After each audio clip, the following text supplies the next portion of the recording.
told D. Boon about them, and he saw them, and he very much fell in love with them. He liked the way, up to that point, nobody had really played country songs, and there was no cowpunk yet. And that was a trippy twist because, well, when I first met D. Boon, his father was heavily into Buck Owens and had gotten D. Boon into that. And,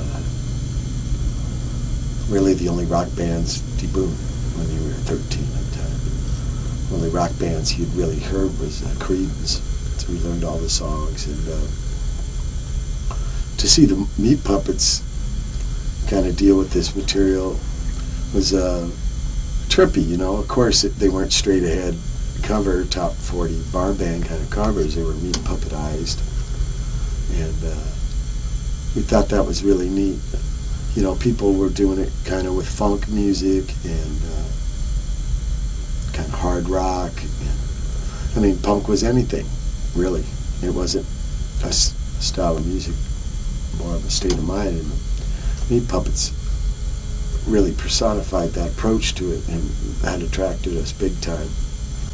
Chris could hike it up and do the falsetto thing and really make the band wide, you know, fat sounding and not so narrow. He played with a pick too and had this really neat kind of tone. There's an album of theirs called Up on the Sun, and the composition of the bass parts works so neat with the guitar. Also, Kurt layering up the guitars like that, which was another thing really a lot of punk bands hadn't been trying yet. And that inspired D. Boon big time.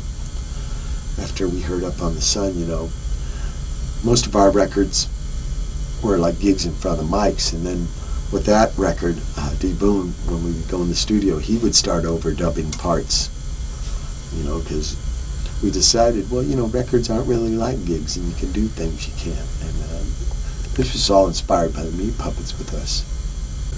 One of the gigs, Chris from the Meat Puppets, the bass player, found a refrigerator box, and it had Kilowatt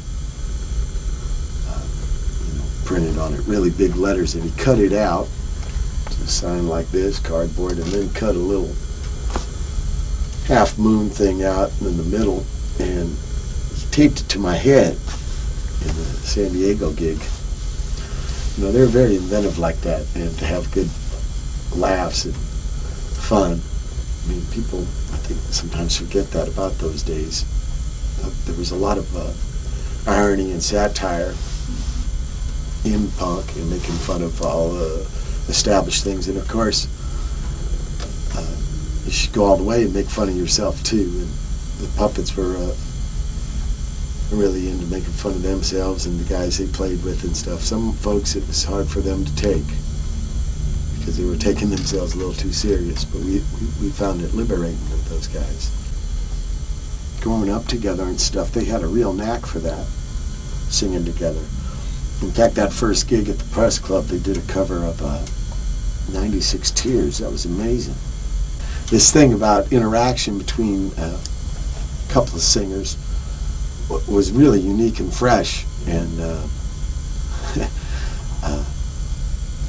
he had a good knack too for being able to play and sing at the same time. Same with his brother Kurt, which was always a difficult kind of thing, especially in those days when there was a lot of spitting going on, because you couldn't really put your hands in front of your face and stuff while you were singing and playing at the same time, so that loogies would go right in your mouth. It's just an interesting way of sharing with the crowd. And those guys, they had amazing resilience with the hostile crowds, you know, and they never backed down. I think a little bit with the rivalry between the brothers, Derek became kind of a lightning rod to diffuse any tension between them, so he used to be the big shit catcher for all the grief and stuff when they had some negativity to vent off, and but he was such a good sport about it. And he was very important to the band too. He The brothers really didn't know, the Kirkwood brothers didn't really know about punk, except through Derek Bostrom. He knew these cats that went to Hollywood, ones I talked about at the beginning. He knew about all the old records. And so he's very instrumental to the band, even though when you listen to the records, yeah, he's not maybe all polyrhythmic and Billy Cobham style or virtuoso as much as maybe the Kirkwoods were. He's very important crux for that band, the nexus where he brought things in and he cemented them together.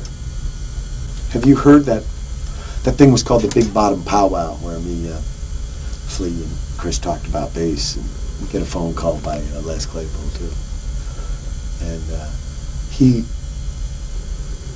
kind of, to balance things so it's not all pink cloud and happiness and goofy naivety, he brings in the heavy things. Like he makes a pronouncement, we can say all this about bass and music and all this, but we're really just bug food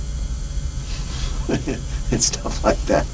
He'll cut right to the bone with his wit, and again, I think that comes from the brother dynamic. They had that really strong, more than all of us others. Us others, we were brothers in a music sense, in a band sense, but they had the biological link in the history going back to infants. So they had especially Chris had this knack for sparring that was pretty incredible. And it always would make us laugh because we never took ourselves too serious not to learn from his observations. We never took them personal like some kind of affront, whereas some people kind of did. I guess if you didn't know him or something, you'd be insulted, but we just thought it was more food for thought and would chew on his words.